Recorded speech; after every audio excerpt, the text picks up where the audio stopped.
Hola, ¿qué tal? Muy buenas noches. Mi nombre es Jaime Chincha y en el Perú de hoy nada está dicho. Disculpen la demora, nos hemos demorado un poquito en salir al aire. Tuvimos algunos percances, pero ya estamos listos, enteros y decididos para conversar con nuestros invitados. Pero antes, como es habitual, repasar los hechos más saltantes del día.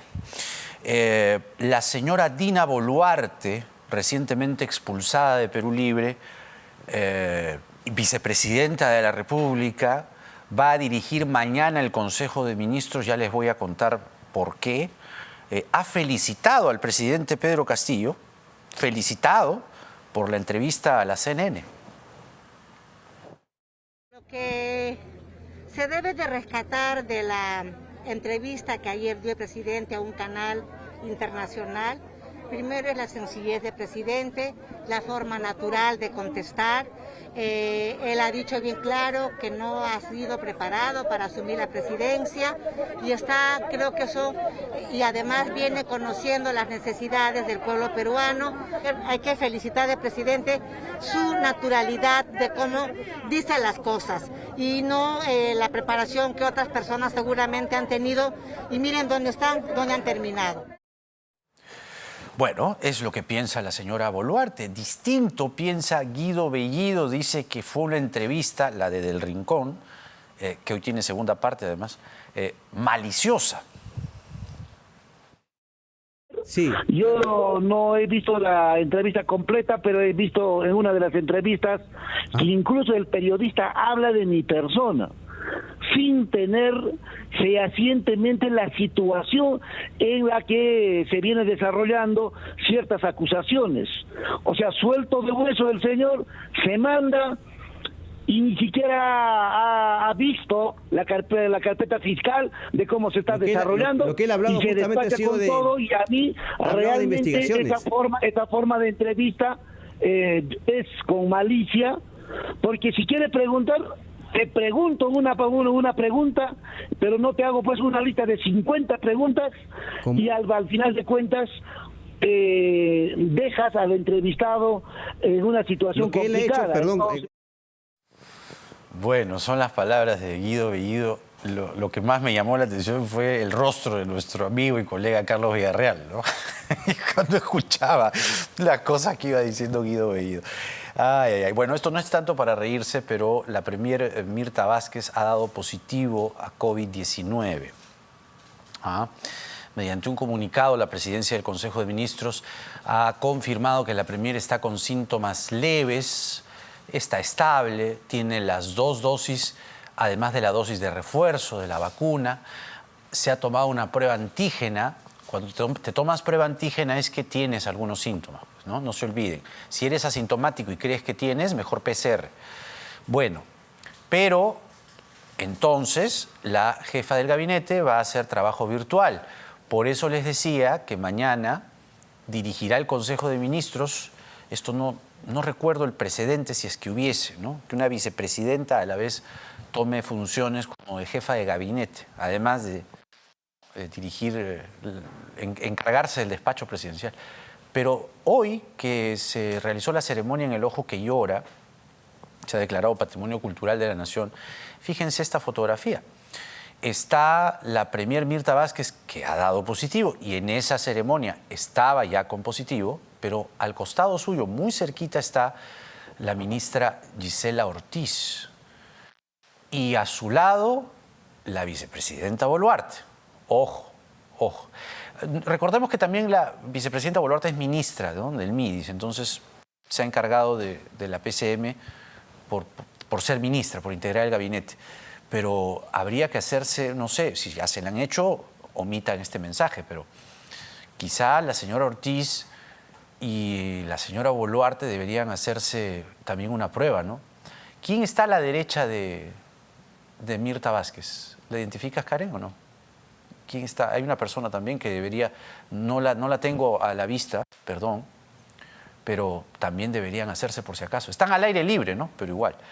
Bueno, el ministro Rubén Ramírez, ministro del Ambiente, dice que le están pisando los talones a Repsol. Estamos pisando los talones a la empresa. El día de hoy ya se cumple un módulo de trabajo que tenía que entregar. Caso contrario, el señor presidente, atendiendo su disposición, se va a multar severamente a la empresa. Ya el procurador ha iniciado una acción legal sobre la indemnización, no solamente al daño del medio ambiente. Bueno, y cierto revuelo ha causado la designación de Julio el Coyote Rivera, un recordado jugador, ¿no?, de las selecciones peruanas en los años 90, muy bueno, además recordado por su talentoso juego. Pero ha causado revuelo la designación como jefe del IPD. Los congresistas, algunos digo, están pidiendo su CV, su hoja de vida, para ver si cumple con los requisitos o no.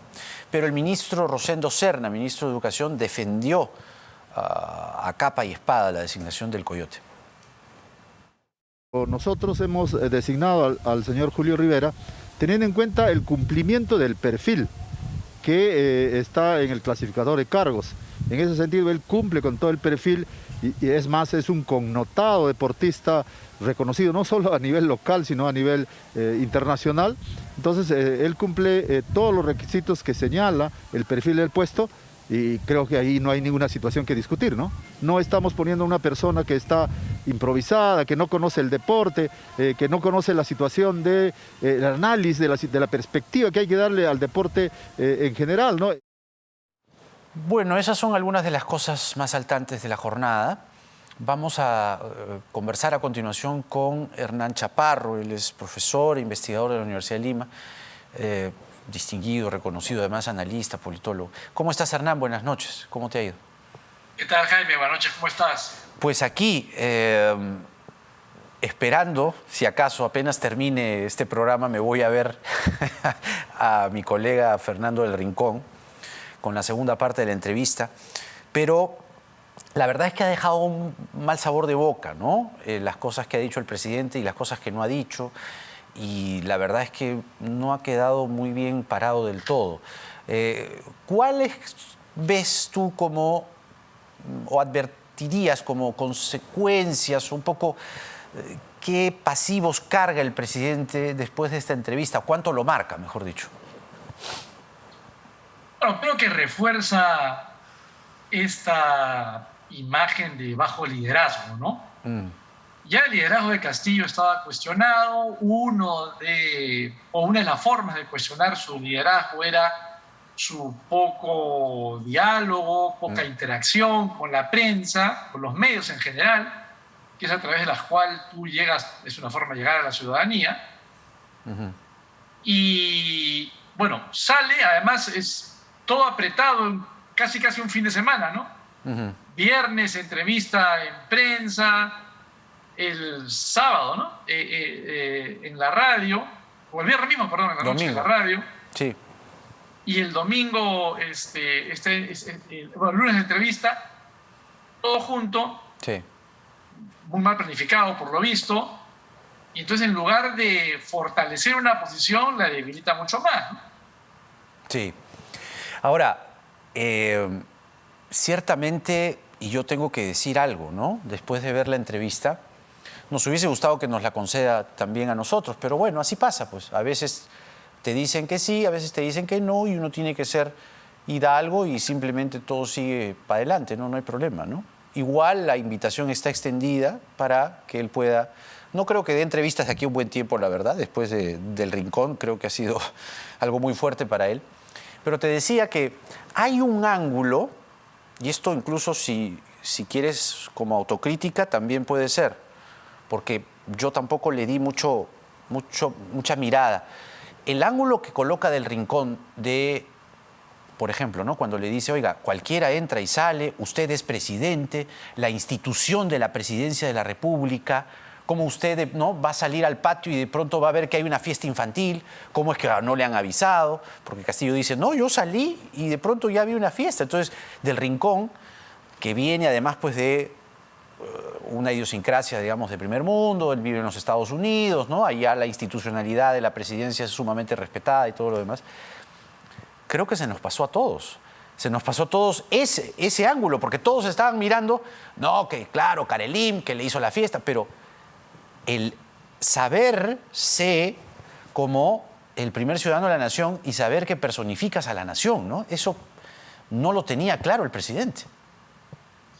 Bueno, en general él tiene o constantemente expresa un comportamiento que tiene poco incorporado esa institucionalidad del presidente, ¿no? Sí. Digamos, desde no voy a despachar en Palacio, incluso acuérdate, despachó unos días fuera, En Zarratea. luego, a pesar de las críticas, vuelve, esto es la fiesta, y etcétera, ¿no? O sea, hay, creo yo, digamos, una puesta en evidencia.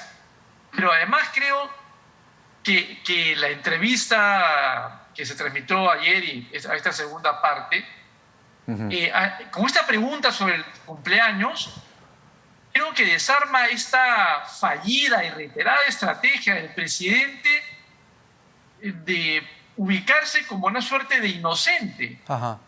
Oye, ha sido un líder magisterial que prácticamente paró el país en el 2017. Correcto. Entonces, inexperiencia política, que no sabe cómo van las cosas, tampoco se le cree mucho, ¿no? Claro, claro. Pero ni él mismo rescata eso. Es decir, ni él mismo dice esto que tú estás fraseando. Yo he sido líder sindical, ¿no? La movilización tuvo esto y el otro, aquello. ¿Quién sabe que no lo diga también? Porque la repregunta sería, claro, usted pactó políticamente con Fuerza Popular. Acuérdate, la foto con Becerril famosa el 2017. Porque Fuerza Popular tenía otros intereses, ¿no?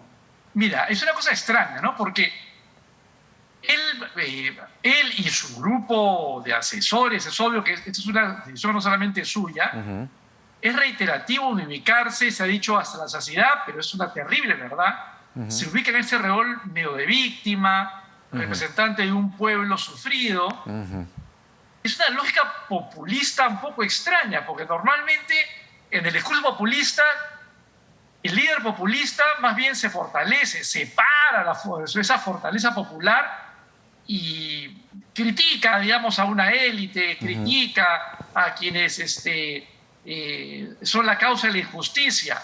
Acá no, acá el presidente se ubica en el lugar del sufrido. Y desde ahí se ubica en una posición de total debilidad y de poca firmeza en el puesto que él tiene, ¿no? Ahora, esto de aprender la presidencia, asumiéndola, ejerciéndola, yo estoy aprendiendo, digamos, creo que ha sido la parte más lamentable, ¿no? La parte que más ha quedado haciéndonos ruido a muchos, ¿no? Bueno, sobre todo si el profe va de alumno, ¿no? O sea, no era profe, era alumno. No era profe, era alumno. Complicado. Mira, no sé, García, que tenía más o menos la edad que tiene Boric, acá el presidente vecino, también, digamos, ensayó bastante en el país, ¿no? Claro. Pero no hacía, pues, del aprendizaje su estandarte. Claro. Acá el presidente pone como excusa, y eso es a mí lo que me preocupa sobremanera, ¿no? Es la excusa constante, la posición a la defensiva, ¿no? Yo, pobrecito, ay de mí, ¿no? Claro. Cuando es quien tiene que liderar, plantear alternativas, y yo la gran pregunta, o sea, la pregunta que me hago es, ¿cuál era el objetivo de su equipo de comunicación y de él en salir a dar esta seguidilla de entrevistas? Tenía que haber sido no solamente para decir ya estoy hablando, porque si ese era el pequeño objetivo, la verdad que es un fracaso. ¿No? O sea, el tema tenía que haber sido, oye, voy acá a zanjar posiciones con una serie de cosas. Mira, me voy a enfrentar a este entrevistador en CNN que es conocido por ser alguien que va a la vena, voy recontra preparado. Nada de eso. ¿Tú crees que Castillo, aunque él dice que a Hildebrand le dijo que él no ve televisión ni lee periódicos, acuérdate, pero el equipo de comunicación, ¿de verdad sabían quién era del Rincón? A mí me da la impresión que no. ¿A ti? Mira, sería bien extraño, ¿no? Pero es que, ¿cómo lo mandas, pues? Tremendo gallo mexicano. Claro, así Bravo, es. pues, Es que lo que es pasa es muy que hay bueno. esta cosa de... mira la declaración de Dina Boluarte ahora, ¿no? Lo felicita. Qué Y bien. peores han sido, a mí me avala que antes eran muy corruptos los presidentes. No, pues. Y- O sea, justamente este señor, supuestamente, era el que iba a hacer el cambio, la diferencia. Al contrario, él mismo se pone la valla más alta respecto a sí mismo. Entonces no puede estar usando la excusa reiterada de los otros eran iguales o peores que yo. Claro. O todos han aprendido, digamos, ejerciendo la presidencia en sí misma, pero por lo menos dinos algo, ¿no? Marca un derrotero, marca la agenda, que en eso García, digamos, sabía muy bien cómo manejarse comunicacionalmente, ¿no? Claro, pero además, mira, Jaime, o sea, hay libros donde te plantean que las empresas exitosas, las instituciones exitosas, son las instituciones que se dedican a aprender. Hay N ensayos sobre la importancia de tener una actitud de aprendizaje. Claro. Pero eso es una cosa. Otra cosa es que cuando ante las críticas, tu excusa es estoy aprendiendo. No me exijas más, que finalmente es el mensaje. No me exijas más, no me pidas más, porque estoy aprendiendo. Dame tiempo. Oye, estamos en una situación de crisis sanitaria, necesitando, digamos, afirmar un crecimiento económico que no sea solamente rebote, ¿no? Con una situación política muy polarizada y con todos los temas así endémicos que tenemos de atrás. Entonces no puede ser que un presidente diga dame tiempo, todavía estoy aprendiendo, ¿no? Claro. Cosa que además es contradictoria, si me permites, con una serie de nombramientos y decisiones donde ahí sí se le ve con muchas convicciones. Entonces eso de estoy aprendiendo, dame tiempo, ni siquiera es consistente con lo que él hace. Claro, claro, exactamente. ¿Cuánto crees que el ciudadano, la gente de a pie, queda, digamos, en su percepción con respecto al presidente? ¿Cuánto negativo, si acaso positivo, qué sé yo? Es una cadena, digamos, de noticias internacional, ¿no? Probablemente no todos han visto la entrevista completa, solamente se ve en el cable, pero queda pues el efecto, ¿no? Las pequeñas piezas de los highlights, digamos, o de las cosas más saltantes. La gente lo está procesando y en este momento lo que más se procesa es yo estoy aprendiendo en la presidencia, ¿no? Entonces, ¿cuánto crees que eso queda en la gente como percepción negativa respecto al presidente? No, creo, a nivel, digamos, de público general, que no es un público que está siguiendo al día a día la noticia, yo te diría que básicamente lo que hace es reforzar una falta de liderazgo. Claro. Antes de la entrevista ya existía, ¿no? Simplemente esto lo refuerza. Yo creo que eso básicamente lo refuerza y creo que tiene un impacto mayor en todo este sector, todo el sector del país que está más cerca de la noticia, más pegado, digamos, al debate público, donde se termina como de perfilar, y es un tema, creo yo, importante, Jaime, porque si no nos quedamos también en el tema anecdótico del presidente hoy. Uno, que es un presidente con serias limitaciones, pero que tampoco tiene equipo. No hay ahí atrás, digamos, algo que lo soporte. Y en el fondo, esta precariedad que todos experimentamos es producto de esta reforma política que se dedica a boicotear. Claro. O sea, si tuviéramos partidos que fueran realmente escuelas políticas, filtros, no tendríamos un invitado que ha llegado a la presidencia con 13% de votos, ¿no? En la primera vuelta. Claro. Así es, a eso me Sí, refiero, claro. tremendo. Hernán Chaparro, profesor investigador de la Universidad de Lima con nosotros. Hernán, un gusto. Hasta la próxima. Muchas gracias por analizar con nosotros. Sí, gracias. Y compartir con nuestro público el análisis a esta tan comentada entrevista al presidente de la República, que como les dije, tiene hoy segunda parte. Y sí, sí. Y ahora viene la parte de política internacional. Agárrense. Solamente diré dos cosas. A mí me dio vergüenza ajena. De verdad. ¿Eh? Porque es el presidente del Perú. Yo sé que a mucha gente no le gusta, le parece, ¿no?, que hay que sacarlo, vacarlo. Un sector grueso de la derecha piensa eso, ¿no? Y desde el primer día no lo quieren, pues, ¿no? Bueno, pero fue elegido por votación popular, pues ¿qué hacemos? ¿Respetamos o no respetamos la democracia? Respetamos, ¿no? La democracia es saber ganar y perder. Entonces, es el presidente. Pero eso no exime que, por lo menos a mí y seguramente a muchos de ustedes, ver esa entrevista nos haya dado vergüenza ajena. Porque la verdad es que no tenía ningún recurso, muy pocos recursos para poder hilar palabras, frases, ¿no? Y claro, Fernando del Rincón es un colega mexicano muy bien preparado, por eso está donde está, es el entrevistador más importante de la cadena CNN en español, ha entrevistado a muchos presidentes, tiene una carrera notable, y como le dije a Hernán, la impresión que tengo es que su equipo de comunicación dijo, pues está bien, ya salgan en la CNN, también presidentes salgan en la CNN para que lo vean en el mundo. Y ya se han dado cuenta que así no se miran las cosas, pues, ¿no? Y yo creo, como les decía hace un momento, que la prensa peruana no advirtió ese detalle, ese ángulo, como le decimos los periodistas, ese ángulo de la seguridad de un presidente, ¿no? Y la institución de la presidencia de la República. Normal se mete una lobista a Palacio y le arma la fiesta infantil y él se entera ahí saliendo. Va al patio y dice, están aquí los globos, en fin. Claramente.